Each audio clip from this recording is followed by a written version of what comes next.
Hey guys, it's Jessica Fury, host of Dumb Girl Podcast. Tune in every Monday for new episodes. Don't forget to like and subscribe. Welcome to Dumb Girl Podcast. I'm your host, Jessica Fury. Today, we have one of my favorite people in the real estate industry. And it's not because he had 500 million in sales last year. It's because he's the coolest fucking dude in the industry. Raz, I'm going to chop and butcher your last name, but people do that to mine. But welcome to Dumb Girl Podcast. Dembekjian? Actually was pretty good. Oh, pretty nice. good. Is it? Yeah. A lot of people add more letters to my last name. I'm like, I got 10 letters. I don't need any more. What do they say? Dembekjian. People don't say Fury correctly. I've heard everything. How do you mess up Fury? Fury. I've heard furry. I'm like, Fury. It's Fury. A lot of dyslexic people in the world.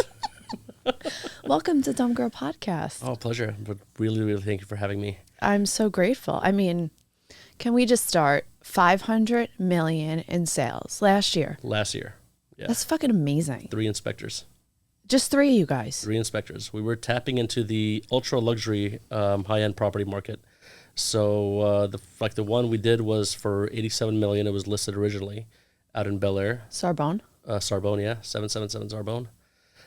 We did that for the auction. Went to auction and it sold for half the price because that house was a brand new developed property, 21,000 square foot livable space. However, maybe 40 safety hazards, including code violations.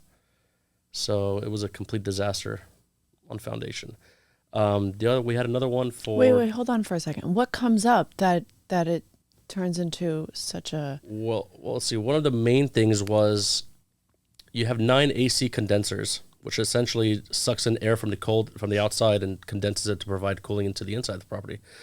You have 9 of them, which is fine. However, the code, for example, tells you that you need to have 5 feet from the top of the condenser, have clearance for adequate air suction.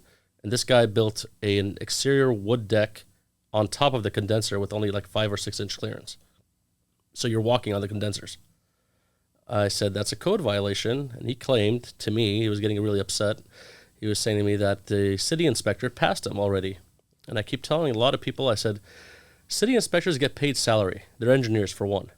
They have a 4-year bachelor's degree, and they're engineers. They get paid salary about $75,000 to $85,000 a year. Whether they're in the house for 5 minutes or they're in the house for 5 hours, they're getting paid the same.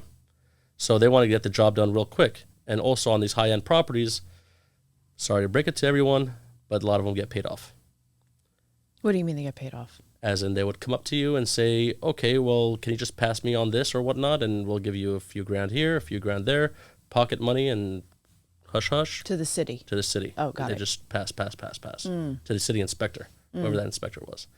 So I come around and say like, well, this is your problem. And he claimed that he got the city inspection was passing.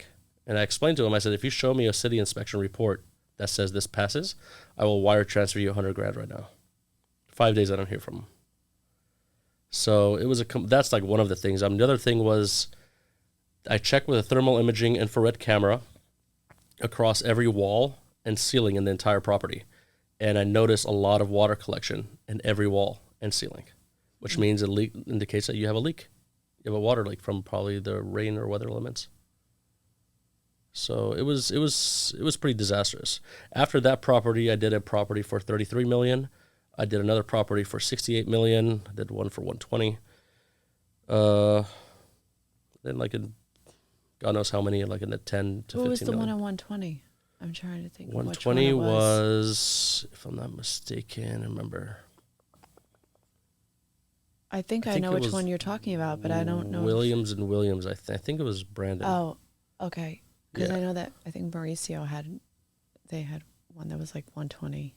I forgot what. I forget the address. This was a while ago. I honestly don't remember. Maybe it was Williams and Williams, or maybe it was somebody else. I really don't remember. But the inspection where I do for a 2,000 square foot house versus something that's like 20,000 or 30,000, it's the same inspection.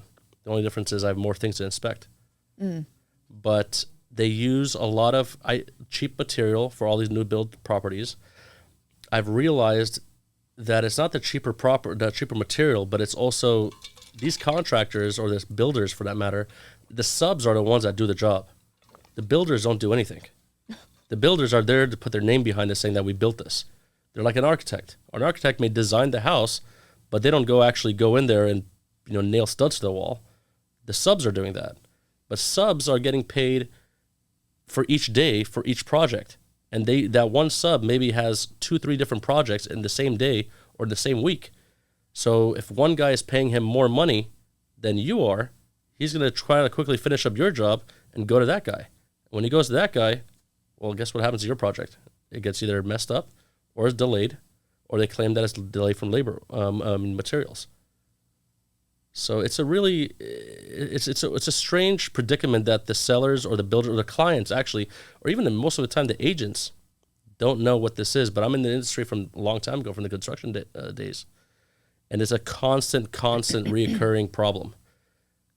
And I come in there, and if you don't hire me for a pre-listing inspection, God help you if I represent the buyer. Wait, but you were doing construction before inspection, because I know that you were in the Navy. I was. That was before the construction days. The Navy, I was there for 3 years. I was supposed to do 4 years, but my ship got decommissioned, so we got out early. But I was based in San Diego, completed 2 separate deployments, 6 months each, to South America for counter-illicit drug operations. Wow.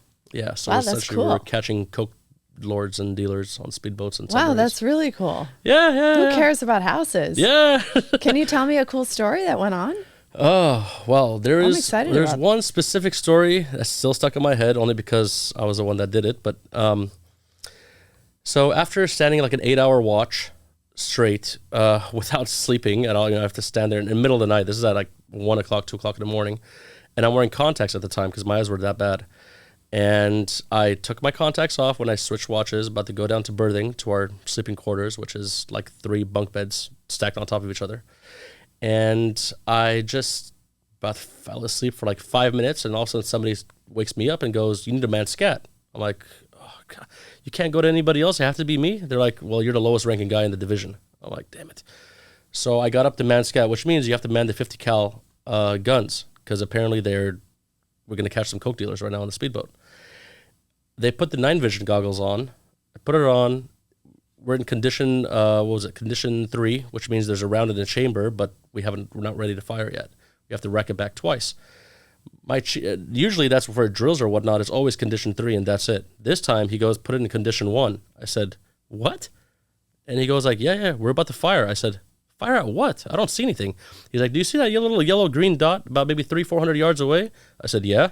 He goes like, "Well, that's a speedboat." And the second I said that, it's like Morse code. All I heard was dit, dit, dit, dit, dit, dit, dit. I'm like, what's going on?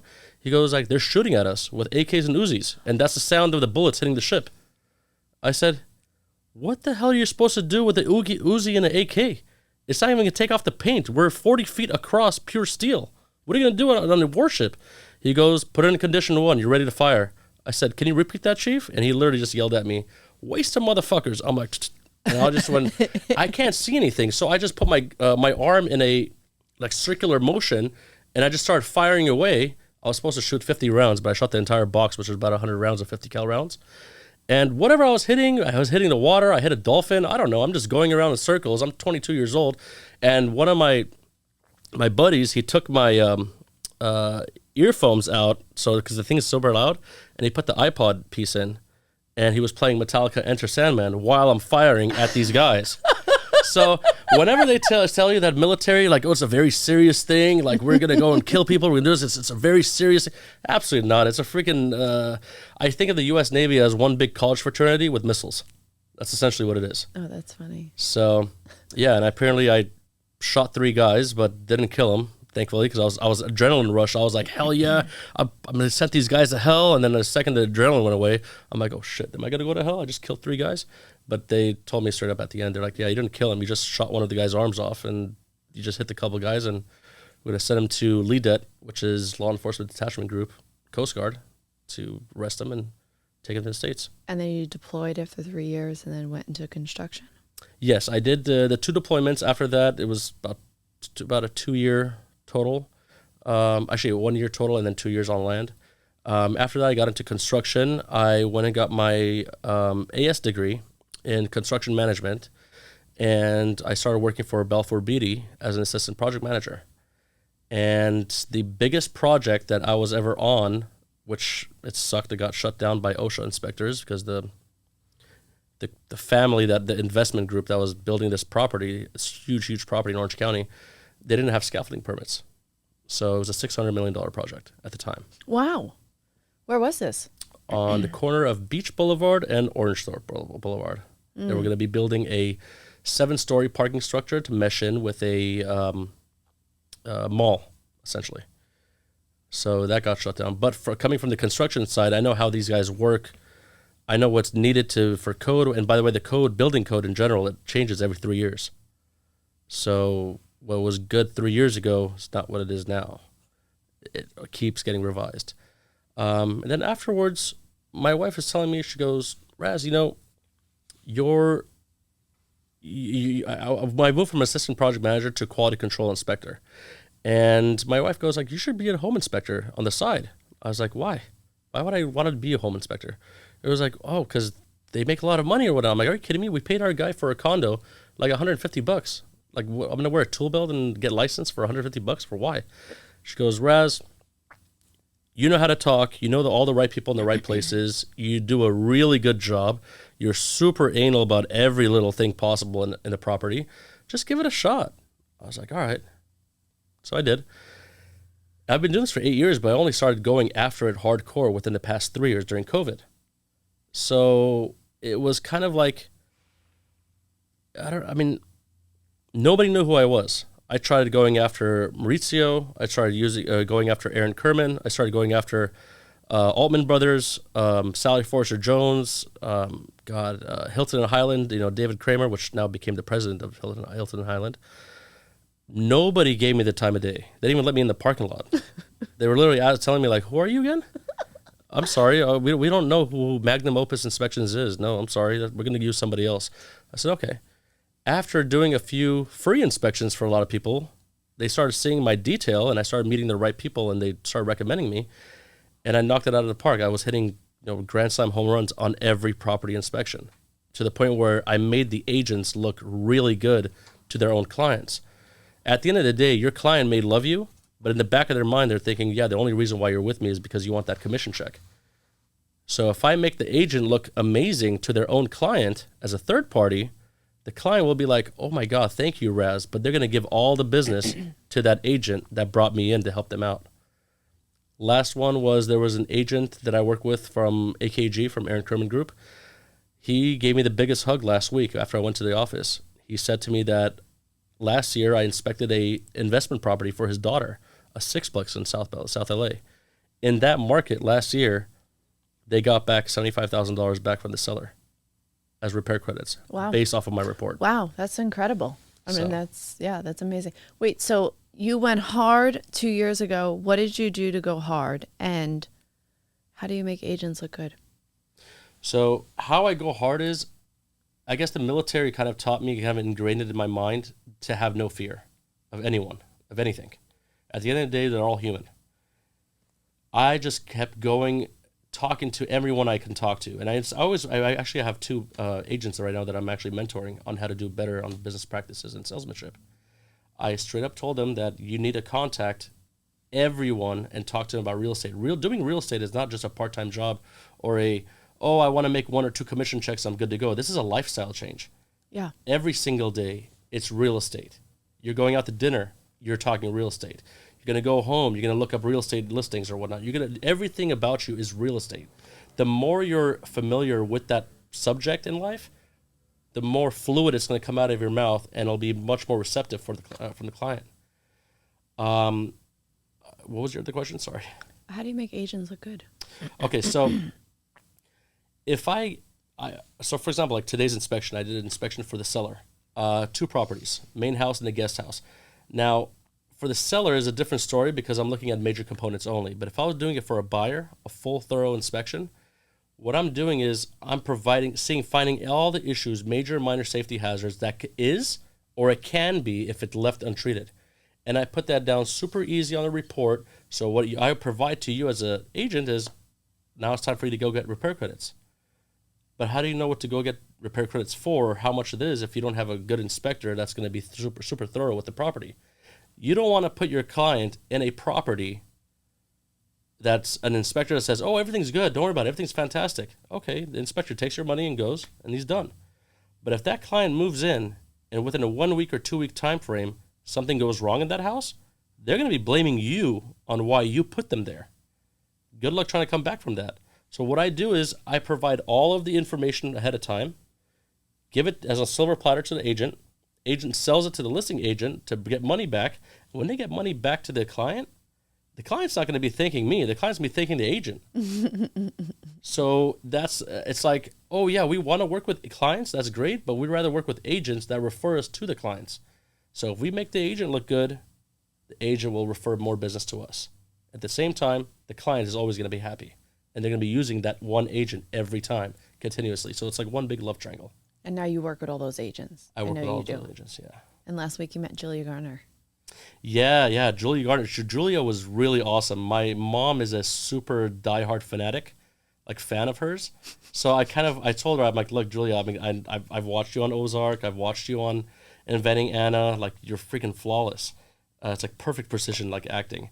And she's like, thank you. And I said, look, I don't ever do this because I'm around celebrities when I do these big properties. But my mom's a big time fan of yours. Do you mind? And she was like, oh, take a picture with me? Yeah, sure, go ahead. Oh, so I did a selfie, and she gave me a hug at the end. She goes like, you're super thorough. Like, I got recommended to you by one of my other friends that you did an inspection for. I'm like, a celebrity or just like average person? She was like, no, celebrity. She's an actress. I forgot her name. God, I'm so bad. I just know her because I've watched her shows. But it was some other actress, and apparently there's a pool of actors and actresses' friends. They're all friends with each other, and apparently my name got in the middle of it by saying, you got to go use Raz. He's the best at what he does. You are. So I take it as every inspection that I do, or I train my guys, do it as if you're going to be buying the house yourself. The client's irrelevant on the mind when you're in the middle of the inspection. Yeah. Put as much detail as you can. This is the problem that I have an issue with inspectors in California. California has one of the most strictest building codes known to man. Next to California would be New York. Every other state in California is super relaxed. They really don't care. There's no safe code violation, nothing. But at the same time, almost every tradesman in California is licensed. There's a state licensing board for it. Home inspector is the only one that doesn't have a state licensing board. Oh, wow. Anybody can take a course online for 1 month. Boom, you're a home inspector. And I'm one of those guys that are super vocal. I'm like, you guys need to get we need to get licensing board in here. It'll weed out 90% of the garbage that's out there that's giving false testaments to the property to agents and clients. But I mean, a lot of people that use me, they all know me as Raz. You're not cheap. I'm like, no, I'm not. I'm far from it. Well, you're like a luxury. You're kind of, but you comment you can consider yourself like a luxury inspector or brand or whatever it is, but you have the other person's best needs at heart. Is that the way you say it? You have their best needs at heart? I do, because I take it personal. I know they say a lot that in business, don't take anything personal. But this is not personal. They're not business to me. This is personal because I'm essentially telling the client either, yay, this is a good house, or nay, this is a bad house. And if I tell him, yes, it's a good house, and I missed a few things, that's a problem. Because now he's just going to be like, oh, well, that little $50 or $100 fix repair that I didn't do, that you didn't cash to begin with, now it's going to cost me close to $7,000. Sometimes I think that success creates confidence, as well as the work that we have to do to create the confidence to get to the success. In your experience, because you obviously know your shit when it comes to homes, and you're very confident when you speak about it. Is this something that you've worked on throughout from the Navy to now, or was it something that through your own experience and gaining success in your business has helped you become confident? Well, that's a good question. The Navy taught me a lot of discipline, whether it's directly or indirectly.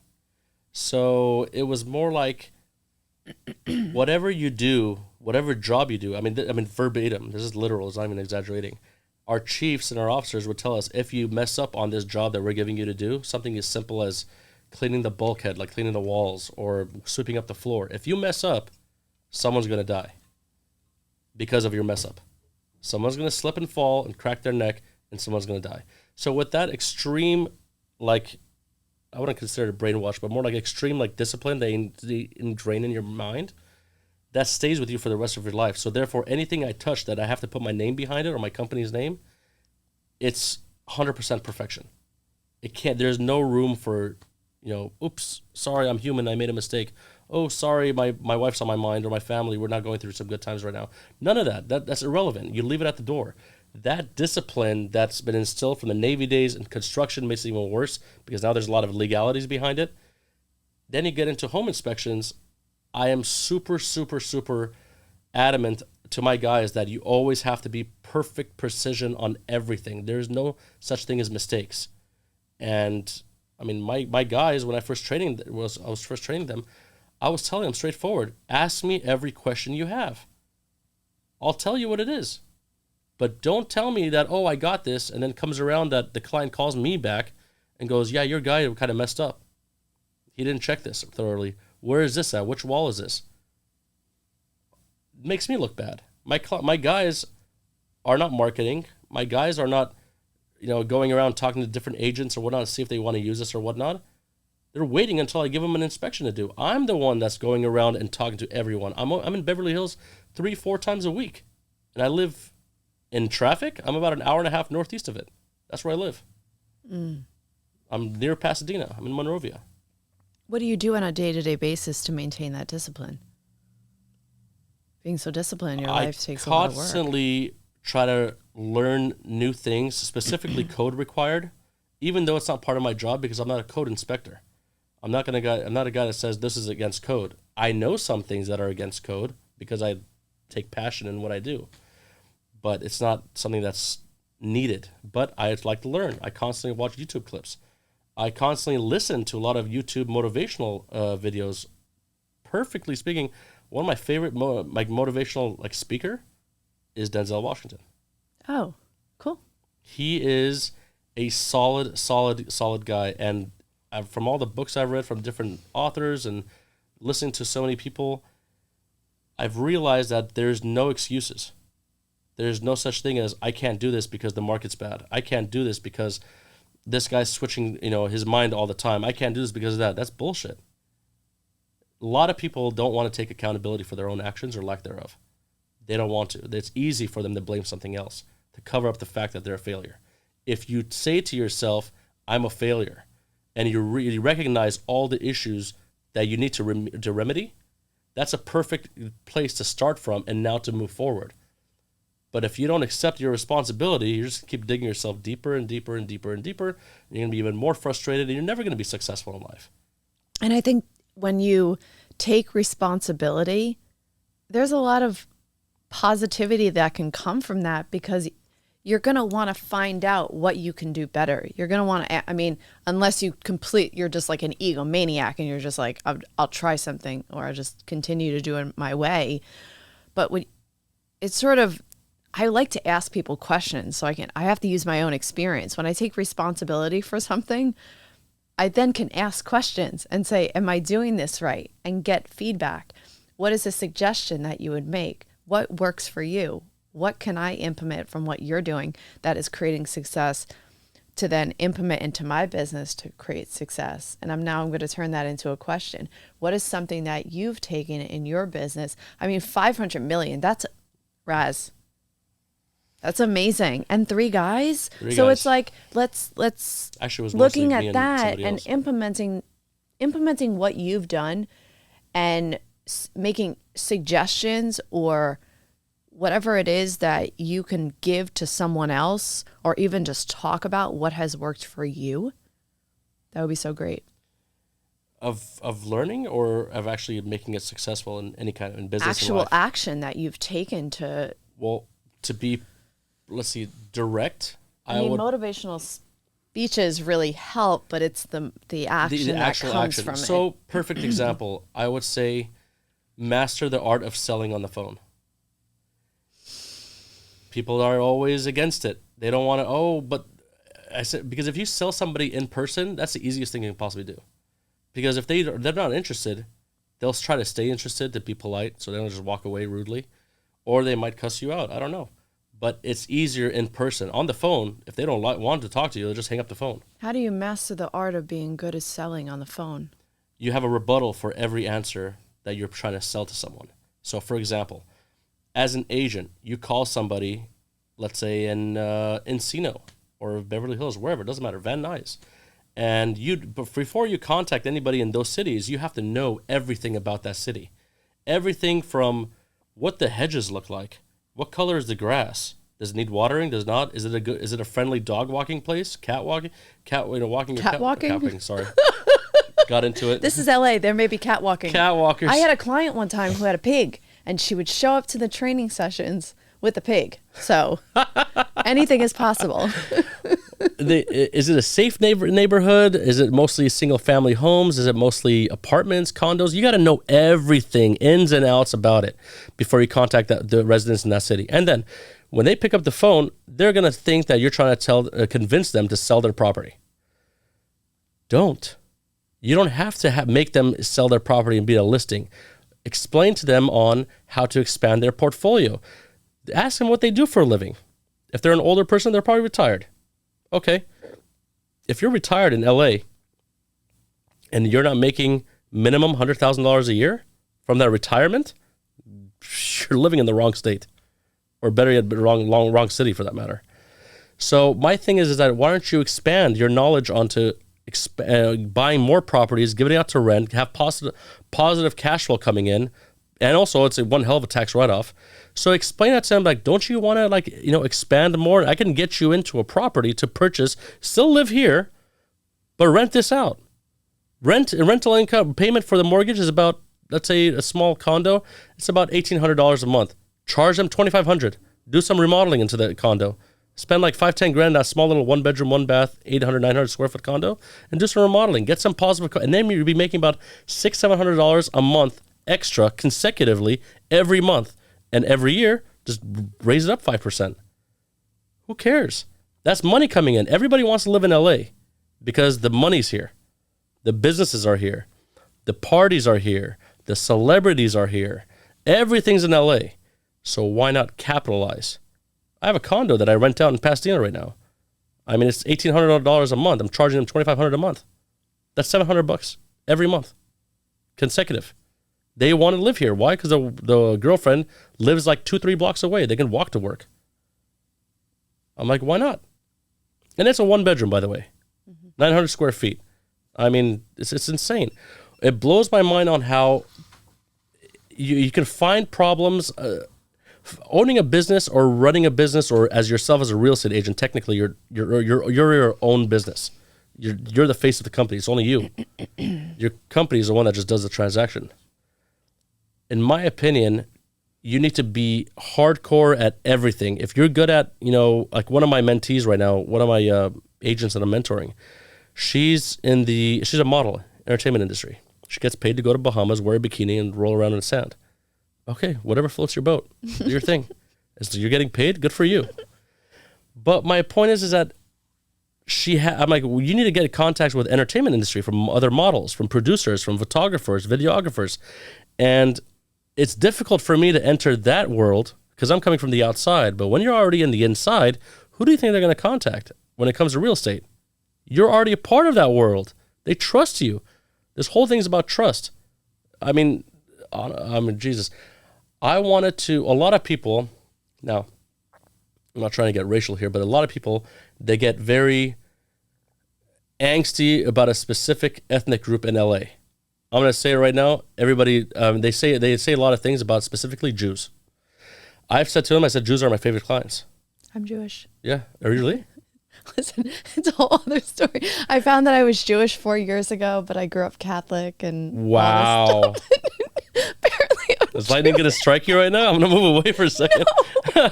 But sometimes when I tell people that, they're like, oh, I can tell. And I'm like, you could tell? You've known me People have come up to me saying, are you Russian Jewish? I'm like, no, why? They're like, dude. And people are like, oh, we can tell. Oh, they're like, oh, we can tell. And now I just say I'm everything. Like I'm both, I grew up I'm a citizen Catholic. of the world. They say because I have red hair, my nose and all that stuff. They're my favorite clients though. Redheads? I love redheads. Oh my God. Please don't get me started on redheads. You guys are unicorns in my eyes. Super rare commodity. Super rare. But the like working with the Jews, for example, they don't trust you from the get-go. Armenians are the same way.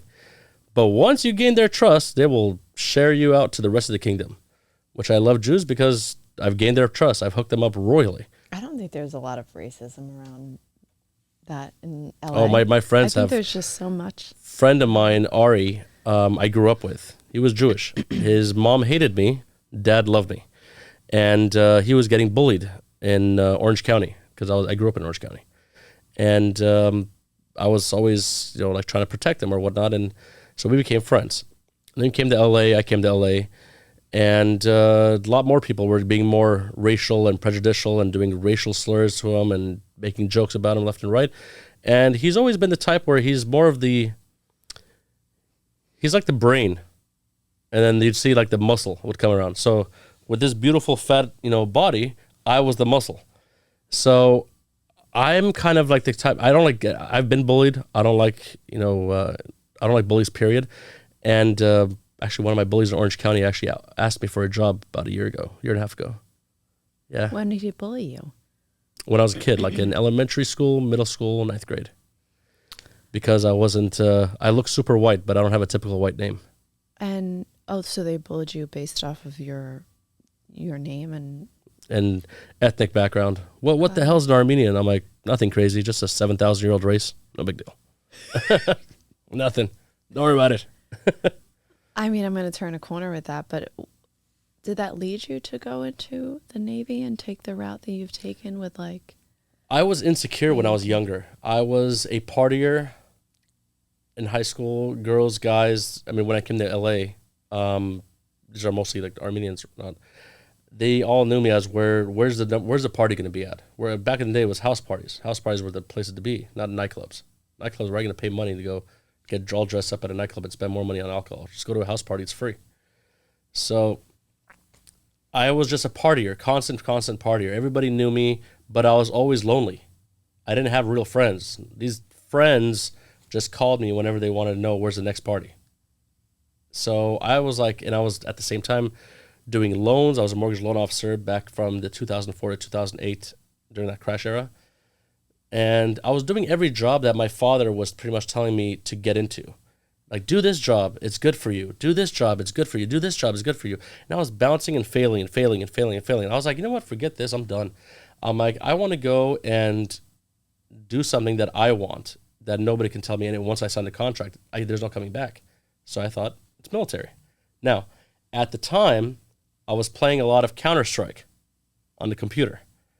Killing people, all that, you're a soldier, all that stuff. Oh, Counter-Strike is a game? The game. Oh, I thought it was like a gambling thing. Oh, no, the game. Wow. I wanted to be in the Marines. Oh, wow. And my dad's telling me, he's like, if you join the Marines, I'll kill you before you go to war. And my mom was like, are you kidding me? You're going to, why? And I'm like, then I realized, I'm like, wait, if I die, I can't respawn in the game. If I'm dead, I'm dead. I'm like, no, forget that shit.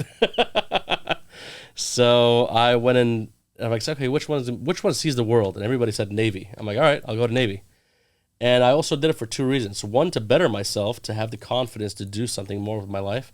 But I also did it as a second note, as a thank you to the U.S. government for granting my parents citizenships from Iraq when they didn't have to. Because my mom came to the country when she was 6. Wow. My dad came in 1980 once Saddam took over. So it was kind of like that thank you. And I've realized from immigrants in general, no matter what background, they come to this country, and for all the flaws that the United States has, for all the flaws internally, it is still the light of the world. I've been around to a lot of countries, and I've seen how dark those countries can be. And I've seen the real oppression that happens in those countries. U.S., they look at you like, dude, you're not oppressed, you're spoiled. Like, you just move on with your day. Who cares? Like, L.A., there's a little earthquake that happened, a little earthquake today, and everybody's, I'm marked safe on Facebook from this earthquake. I'm like, dude, are you serious? It's 4.2. Like, it's nothing, man. That's me walking across the living room floor. Like, it's not a big deal. But it's like, come on. Like, it's like, I barely use Facebook anymore. Oh, I need to be either retired, over 50, children, married, or something. Every once in a while, I'll pop my little head in, say what's up. I've got, well, you look young enough. That's fine. But I've had, you know how many people come up to me, Raz, what are you, like 55 years old? I'm like, what a dick, bro. I'm 36. Oh. And they're just like, but I'm sorry, Raz. It's probably because, I'm like, what, because of my natural breasts? Maybe that's why. I'm like, hot Cheetos and Dr. Pepper. Oh my god. Breakfast of champions. Listen, I still have health programs that I work with people with, but you went into the Navy and now you would you say that was the medicine that helped with your confidence? Yeah, I know with your discipline, but with your confidence. For sure, because you're dealing with multi-million dollars worth of equipment. And you're also sleeping in a birthing hole, which is about 90 guys. Boot camp was like 90 guys in one room. It's practically county jail. I mean, we got into fights in the Navy. There's a lot of good things, a lot of bad things, but nobody wants to remember the bad times. But there's a lot of stuff that goes on in the military. I mean, a lot of stuff that people don't really want to remember. But it kind of molds you into, like, it's like a rite of passage. It's weird. It's like, yeah, we beat the crap out of you, but we respect you. So it's weird. You've developed now a mastermind class, and you work with realtors. Can you tell me about that? Which mastermind? What do you mean? You were telling me that you do coaching. Oh, I do. I mentor 2 agents right now. And what is it that you do? Like, for people who are getting coaches now, I hear a lot about it now in like conferences that I go to. Everyone talks about these coaches that they have, and they hire coaches, hire a coach. Yeah, it's more of a personal development and kind of incorporating that, like meshing it in with business salesmanship. If you don't take care of your own insecurities, if you don't master yourself, you can't master others. You have to master yourself first. Actually, one of the things that I teach my 2 mentees, it is highly, highly awkward at first. I mean, that's self-admitted. But I make them do it like 2-3 times a week. I ask them to go to, like, before you take a shower, you need to be completely unclothed, obviously, but nobody around you. You're living with a husband, boyfriend, girlfriend. Get them hell away from you for like 5 minutes. Completely unclothed, I want you to stare into the mirror. And I want you to point out something about your body that you feel very insecure about. If somebody brings it up, you get very agitated, but only you know about it. And argue with yourself in the mirror. One person's attacking your body, the other person is justifying it or protecting it. The purpose behind that unorthodox style is the fact that if I mastered something about my body, myself, nothing you can say that would hurt me. It's like growing a thicker skin. Exactly. Oh, God. There's no such thing as, I mean, the only time that you can ask my wife this. I mean, I'm very comical, but at the same time, I do have a angry side. But that angry side is more of you can say whatever you want to me. You can cuss me out. You can yell at me. I don't care.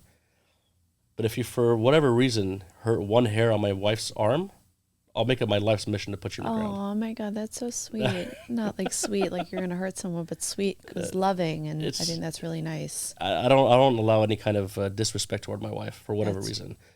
Me, gates open. Do whatever you want. Well, I mean, disrespect shouldn't be given to any type of person. Now, can you just share some of the things that you talk about with your mentees, coach them with, help them with? Can you share something that somebody who's listening can apply to their business or even their personal business or their personal development? I'll speak for myself. I love on this personal development journey that I'm on. I love it. I can talk to people about it for however much time. I'm creating a space around it, and I take that time to myself daily. I like it. Well, if it works for you, that's good. It's a one day at a time thing. It is a one day at a time thing. That's the thing that I tell these mentees all the time. I said, look, you guys see my, 500 million, you guys, that's freaking amazing. Doesn't mean you're going to do it within an instant. You need to write down your goals of where you see yourself in literally not even 5-10 years. I don't believe in that bullshit. In my opinion, what is the successful, let's say if I use you, for example, as an example, what is the successful Jessica Fury look like? Thank you for saying my last name correctly. Yeah. Jessica Furley. Oh my God, it bothers me, drives me crazy. I I think like I'll speak only for myself for this. I'm still growing something that I really want to grow. Everyone grows. And I'm still pulling so many weeds back. But I would say that because I take time to myself daily and I find personal development to be a value in my life, my vision is so clear that I have to actually take a step back and not try to give myself so much resistance on why am I doing so much and give me a fucking outcome for something. So I have to constantly know that my vision is so clear and I take time daily. I practice that through meditation and working out, that it just gets clear and I get grounded. The more clear I become, the more grounded I become, the more grateful I also become. And that's work for me every day, every day. So I think it's cool that you do bring that up with the people that you're working with to have those goals for 5 years. Is that what you talk about? Well, I tell them about like, what is the successful person look like? For example, if I say, let's say about you, or let's say even about me, let's switch it on me. When I was starting out in this, I was like, what does a successful, when I say successful, I'm talking about where's the best jewelry, the best shoes, the clothes, the car, the houses, the portfolio. What is the real ideal successful Raz look like? What does he smell like? How does he walk? What does he wear? How does he talk? Does he take different breaths between his words? I mean, that detail, that precision. When I have that image of myself, of what that person really looks like, that manifestation is stuck in the back of my mind every time I go out and try to get a job or do a job. So every time I think of how people say, think of a new business every minute, think of a new creative way to get a client. This way didn't work. Okay, well, stop doing it that way. It's fucking annoying. I've seen agents before like, oh yeah, I've been doing this for 5 years. I've only closed like 4 escrows. But some people don't operate well doing the calls, doing the phones on the call, doing the calls on the phone. But when you said master the selling on the phone, and I'm sure you can talk more about that, but just keeping you on topic of what you're talking about, sticking to what works is what I'm hearing. Like, stick to what works. Stick to what works, but at the same time, figure out different other ways that will also work. You don't want to put all your eggs in one basket. You want to separate, diversify, and you want to see which one works with that. And, oh, this avenue I'm getting clients. This avenue I'm getting clients. For example, I can't talk to a 2,000 square foot, $1.2 million homeowner the same way I would if I was talking to a South African billionaire, which was looking at that house, that $87 million property. It's a different jargon I'm going to be using. It's different. The 2,000 square foot one, I'll be like, look, you save money this way, talk to this guy and do this, and you can get your furniture from IKEA or Ashley Furniture. That's going to be more, cost, affordability for your paycheck because you're not making that much. However, if it goes to my 87 million, that South African billionaire, well, where can I get designs from? Where can I get furniture from? There's one place in particular. Talk to my wife. She works there. It's like, where is that? I'm like, it's in West Hollywood. It's called Visionaire. Visionaire does high-end, super luxury, high-end, imported from Italy. They make their own furniture, for Christ's sakes. They put it in all these $100 million properties. Now, that guy would be more inclined to buy this because when I say expensive, I mean, they have a nightstand, like a little gold leaf that you put on your nightstand about maybe a yard high, like 3 feet high. You can get it from Home Goods for $12, or you can get this one, which is solid gold, and you get it for $5,000. So, difference of who you want to contact. But I'm tired of seeing agents. I can't find any clients. Where does Aaron Kerman, Maurizio Umansky, where do they get their clients from? They're in the place where the clients are. They're at farmers markets. They're at freaking Vaughn's. They're shopping out. They're going to Gold's Gym or going to freaking, they're going to the gym Equinox or whatnot, meeting clients there, going to Chamber of Commerce circles. They're going in and getting asked by friends of friends and by the way, all these rich people, all they have is rich friends. You land one, you're set. Why don't you go to the beach by yourself? Oh no, I feel weird. I don't want to drive to Malibu for 45 minutes and just sit on the beach like an idiot. Why? You never know who's sitting next to you. No one's going to come to your house and say, please represent me. Because there's like 50 agents for each house in California. That's a competition. But I want you because I got that gut feeling. I worked with AKG, and Aaron is a personal friend of mine. And I remember he was saying in a meeting one time, because people always ask him, how do you get all these clients? And people will also say, I can't afford to join social clubs like Soho House and Country Club. And he said, first of all, gyms, you can go to a gym. It's $25 a month. Mm-hmm. I go to Gold's Gym in Venice. I pay $19.99 every 2 weeks at the Mecca. I think it's different now, but the Mecca there's a lot of very known people and a lot of people that I've met, a lot of people there. Social groups. A lot of social groups are free. Some social groups that are within the town or different recovery groups. And he spoke about that. He's like, there's so many different groups. People just think that you immediately have to go to like one particular place, like Soho House or Bel Air Bay Club. Like, so I think that even when he and I spoke specifically about it, he was like, pick a few things that you want your business to be, pick a few clients that you want to work with. Just pick a few of them. Don't pick a bunch of them. Just pick a few of them. And find out where those people go. Don't stalk them, but find out what they do. Like, if they live in Brentwood, if you want to be in Brentwood, then spend more time in Brentwood. Just spend more time in the community. Just spend time in the community. Get to know the people in the community. Eat at the restaurants. Communicate with the people that are cashiers. Introduce yourself. And that was advice that he gave to me. And it just made sense because he was like, I get it. We want a whole book of wealthy people, but it's like, where do you want to put yourself into the community? Like, keep the community in mind. Get your name out there by being in the community. See, I agree with that 100%. And to piggyback off of that, I actually did this once and it landed me that big client for the $68 million property. And, okay, so I'm giving out one of my secrets, literally. I like secrets. I want okay, so there to be secrets so people keep listening to Dumb Girl Podcast. Well, let's see, Avra Restaurant. I love Avra. Okay, so one of the managers, Jessica, also named Jessica, and I was really cool with her, and I said, look, here's my number. Do me a favor. I lend a client from here.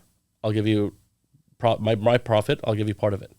And she goes like, what do you want me to do? I said, well, whenever you have a reservation from a celebrity or somebody that's a VIP that you know is a VIP, like a wealthy business owner or whatnot, obviously they're going to have a reservation. They're not going to just walk in. You let me know when they're in the restaurant. And he goes like, you're driving like an hour to get here. I said, I know that. Just let me know. And she goes like, okay. After a few times, and that $68 million property happened. Wait, you then showed up at Avra? I showed up at Avra. And you walked right up to the table? Oh, I sat down. I ordered a meal. They sat me next to them. And so they were talking. And while I was just eating by myself, pretending like I'm texting somebody, but I'm really just texting my wife, I chimed in our conversation. They were talking with each other about, we want to build on this property, build here, whatever. And I said, well, I do have a developer friend of mine that builds like 150 properties in Malibu right now on land. And he goes like, oh, are you a developer? I'm like, no, I own a property inspection company, but I do a lot of high-end properties. Or when I was like, oh, like which one? I'm like, well, I did this Sarbonne property. I did the one that's, God, I forget forgetting the other one's names. The Sarbonne is only because that house was a complete disaster. That's the only one that stuck in my head. Wow. All the other properties, they were decent, and they just came out to me and goes like, what? I mean, okay, do you live around here? I'm like, oh, no, I inspect the mansions. I don't buy the mansions. I live an hour away from here. And they just got my number, and they're like, yeah, you're really cool. What properties have you? Can I see your IG? I'm like, yeah, go on, Inspector_Raz. Check it out. And they went on there like, oh, my God, you've done all these properties? Yeah, that's cool. You know Aaron? I'm like, yeah. You know Mauricio? I'm like, yeah, I do it all with them. And it was like, okay, well, we're looking at this property. I'm like, okay. You guys want me to come with you, or you want me to do the inspection? It's like, well, is it okay if you come with us? I'm like, yeah, sure. So I walked in with them when they were doing a private showing of that property. So I looked around. I'm like, nice. And they're telling me like, well, we want to like maybe, is this load-bearing wall? Can we move it or whatnot? I'm like, you can always move a load-bearing wall. You just have to put an exposed support beam across it. And if it's a white wall, it would be better be a dark chocolate color to do a contrast in the property. You don't want to look at an eyesore of just nothing but white. It looked like a mental asylum. So... And he started laughing, and he just goes like, okay, cool. There's a place you can meet people. Right? Yeah. If they're rich, I'll start acting crazy too. So, but then afterwards, the week later, he hired me to do the inspection. And that was a $27,000 inspection. That's amazing. Yeah. That's amazing. And that tip, I was like, oh, this is like a dumb girl exclusive. I gave that manager, I gave her $5,000. Yeah, and that's, I mean. So I was like, thank you. And she was like, all right, let's do it again. I'm like, yeah, let me know.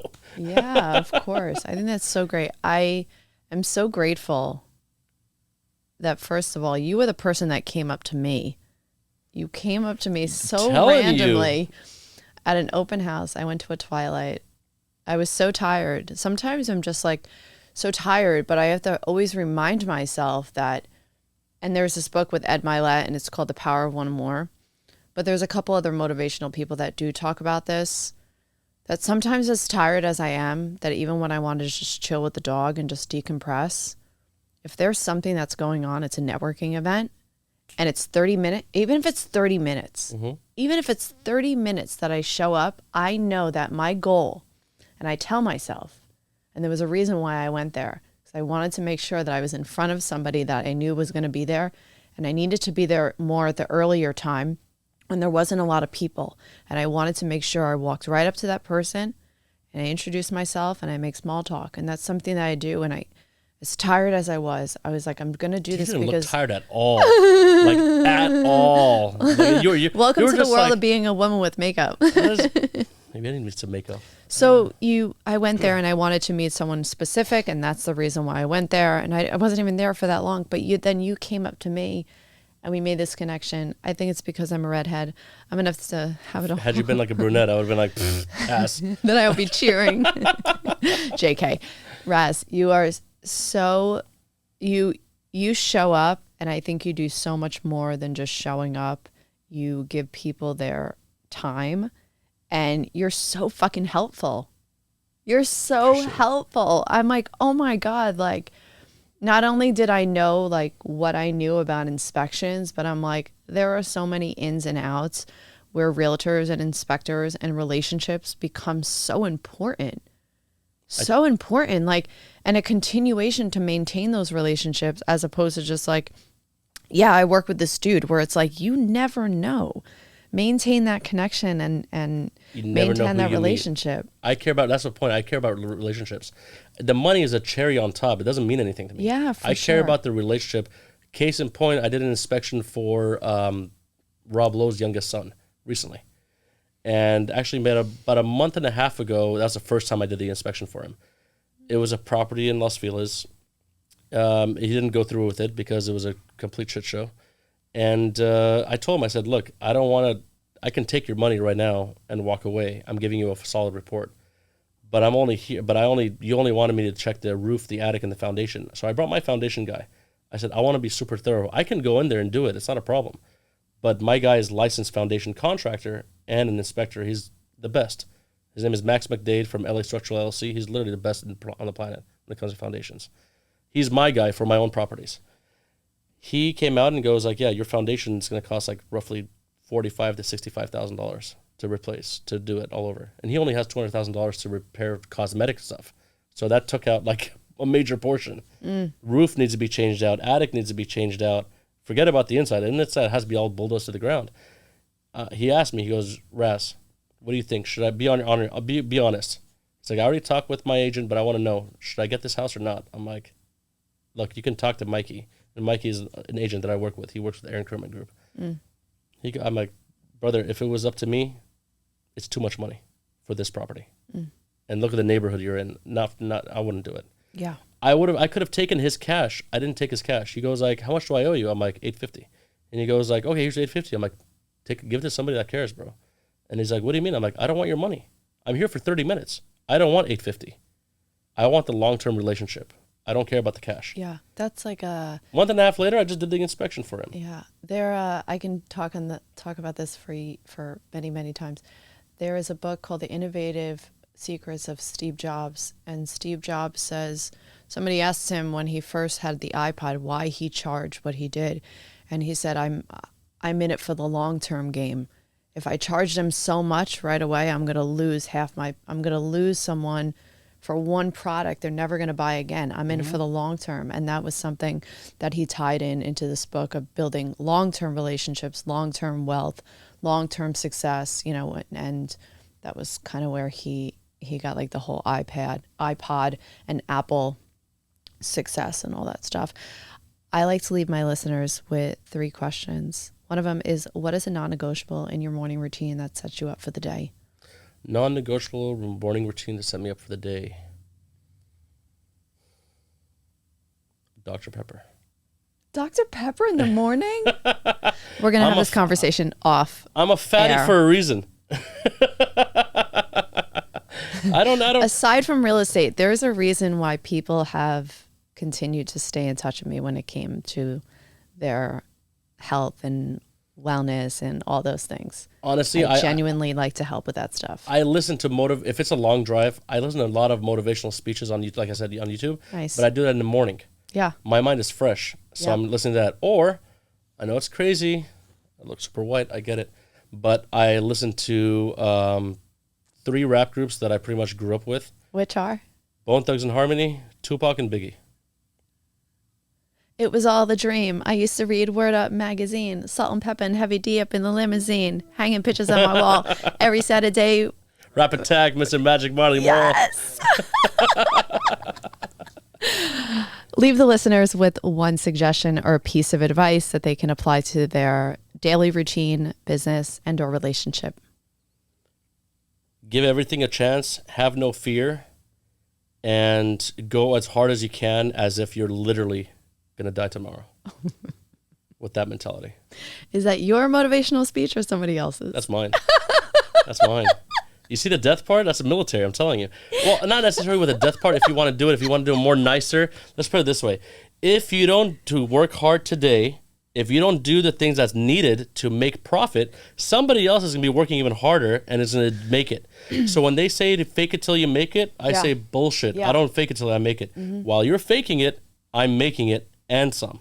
So go at it hardcore, because if you don't make it today, you don't achieve all your goals today, you are going to be homeless. With that fear and that mentality, I light a fire under someone's ass and go, like, let's go. We got to get this underway. You got that fury fire. That's it. The fury fire. See, now you'll remember how people don't remember my last name. They're like, oh, it's like a fire. Anyway, I agree with you. I definitely would say that a lot of people have told myself, being newer in the business, that it doesn't matter where you are. Just if you let someone know, I will work hard for you, I will work hard for you.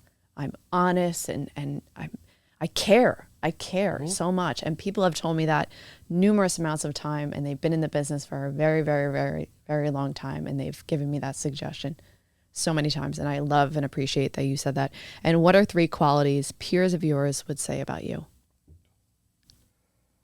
Brutally honest, extreme integrity, and doesn't take no for an answer.